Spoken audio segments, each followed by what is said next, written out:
Okay, so Send Help. I thought this would be sort of like a mix up of Castaway meets Misery, and it was that, but the thing it reminded me the most of it was that 2005 Amanda Bynes movie, Love Wrecked, where she pretends that she's on this deserted island, so the object of her affection would stay there with her, hopefully falling in love with her. And this definitely isn't a romance, don't get me wrong, but that's the direction it goes in. She just wants him there all for herself. So I really enjoyed this movie. I feel like this is the turning point when it comes to January horror movies, where we start to get away from the bad and start getting the good. And yeah, I feel like this is a sign of things to come. We've got Scream 7 coming up soon. I just reviewed another January horror movie set on like a tropical island. It was Hawaii, I think. Primate. So go check out my Primate review if you want. And yeah, let me know what you thought of Send Help down below if you've seen it. So this will be a spoiler review. Don't say I haven't warned you. It's right there in the title. I do it and yet still people complain. Okay, so right now it's sitting at 92% on Rotten Tomatoes. And look, like I said, I really did enjoy this movie, but I wouldn't quite say 92. I would say low 80s, but either way, it's still early days. It could change, but this is one I do think is worth seeing in the cinema. So on a completely unrelated note, last night I saw Send Help in those shaky seats. So they're called D-Box here in Australia. I don't know if that's what they're called everywhere, but the first time I saw them was in Final Destination Bloodlines, and I had a drink that just ended up going everywhere because I didn't realize it would get that shaky. And I finally gave it another go last night, and it wasn't too bad except for the plane crash scene. But yeah, I don't know what I think of them. I think I'd prefer just sticking to normal VMAX. I don't know. What do you guys think? Do you like the shaky seat experience? Anyway, this is from director Sam Raimi, which has a lot of people, including myself, excited. I think he is a talented guy. He's known for like Drag Me to Hell, which from the title I didn't really think I would enjoy, but it's actually a pretty entertaining movie. There's the Doctor Strange movie, which was very divisive, but I really ended up enjoying that. So this movie had his signature style of horror comedy, and I feel like he tends to blend it well, but still he didn't really push it to the limit I would have liked to see in this movie. In Drag Me to Hell, I feel like that was a really good example of everything done perfectly. Tone-wise, it was campy, very campy, way more campy than this. But it had moments where it was genuinely leaning into the horror and also moments that were really funny. Here, I did feel like they were holding back a bit in both regards, but still, that's not to say it wasn't entertaining. And that plane crash scene, oh my gosh, so Xavier Samuel's character, he dies in that, and he tries to kill Rachel McAdams' character in the process to save himself, and he ends up getting dragged out of the plane, and his tie gets caught on the plane, and just blood goes everywhere. And I haven't seen such fake CGI looking blood in so long. But still, it was a really entertaining scene. And Sam Raimi, I really want to know what is with him and vomiting. Why does he have to have vomiting in every movie? Okay, so the plot of the movie, we have Rachel McAdams' character. She works in an office. She's a pushover. She reminds me at first glance of that guy Brendan Fraser played in Bedazzled, where he's a nice guy, but just a bit of a pushover, a bit socially awkward, and she's basically the female version of him, and she has this boss who's just this nepotism baby boss, and he's a jerk. She gets bullied at work, and yeah, they get stuck on an island. Chaos happens. Okay, so Rachel McAdams is like we've never seen her before. She really did a great job in this movie. She was a standout for me.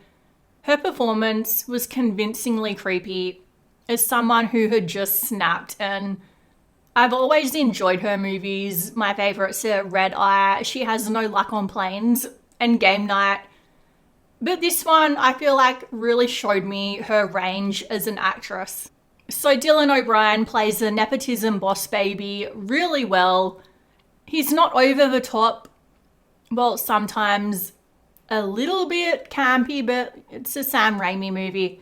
And fellow Australian Xavier Samuel plays the second in command. He's climbing his way up the corporate ladder through friend nepotism. Is friend nepotism a thing?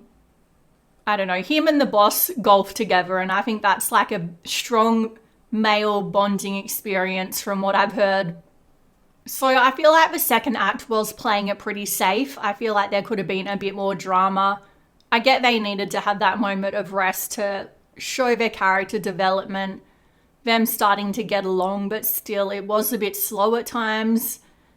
I love the setting of the movie on the tropical island. It looked really good. And I really liked that they didn't lean into a love story angle, because at a point it sort of looked like they could be heading in that direction. But then he poisons her and tries to ditch her in the middle of the night on a makeshift raft. And the raft then breaks and he's stuck with her, and now she's angrier than ever. So that was an interesting choice. I don't know if it was to show how much he just sort of lost the plot himself at that point. But why not do it in the day when you have a better chance of being seen by someone, when she's just off wandering around the island picking mangoes? Why do it at that point, going to all the trouble to poison her?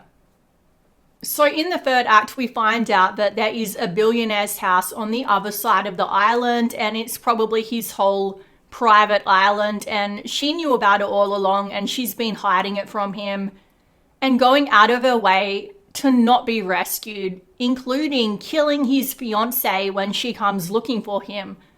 So he finds all this out, and we lead into the third act when he tries to kill her. But first he tries to convince her that he's fallen in love with her. That doesn't really go over well, so he drops the act, tries to kill her, and she ends up killing him with a golf club, and he likes to golf, so that was symbolism, I guess. Poetic justice. Like, the guy was a jerk, no doubt. He should not be in a position of leadership, but he did not deserve to die. I wish they would have lent a bit more into showing us, was she always like this under the surface? Like, there was a story she told about her husband, how he was abusive, and one night he did something horrible to her, and he was a drunk driver, and she gave him the keys, and he goes out and gets killed, and it makes her sound really sympathetic, but then she was telling it from her perspective. So was it different in reality? Was she lying? Or was that event in her life, plus all the bullying that she's had to go through at the office, a contributing factor to her just finally snapping on the island and losing it completely? I would have liked to find out more. Was she always like that? And I feel like it would have been a more interesting dynamic if they'd lent more into him being secretly a good guy. Like, there is a moment where he saves her life, but it feels like he's only doing it because at that point he's relying on her so much for survival. So showing him going out of his way for her in other moments, and him actually becoming more and more human at the same time as her becoming more and more a monster, would have been really interesting. And to see her shown as someone who really was just crazy all along. But earlier on in the movie, they're talking about how monsters create monsters, and she says that he's a monster. So I feel like the movie's meant to show that he created the monster that she became. And then at the end of the movie, in typical Sam Raimi style, in the third act, they have a fight that's really gory. He pulls out part of her scalp, like not actually her hair, but her scalp. And then we see her at the end of the movie, and not only has she survived and gotten off the island, which, well, you could definitely believe that, she's written a book, gotten rich, gotten famous off everything, and her hair is fine. Like, she must have an amazing plastic surgeon, because that was a bit of her scalp. And why wouldn't the police question her and say, if you were alone on the island, why do you have a big part of your scalp missing? Like, maybe she said a wild boar did it. I don't know, but it's a plot hole that sort of bothered me. Anyway, like I said, I enjoyed it. It's definitely one to go see in cinemas on the big screen, not on the shaky seats. So let me know what you guys thought of it down below. I would give this a movie an 8 out of 10. Feel free to subscribe, like, comment, all of that stuff, and I'll see you guys in the next video.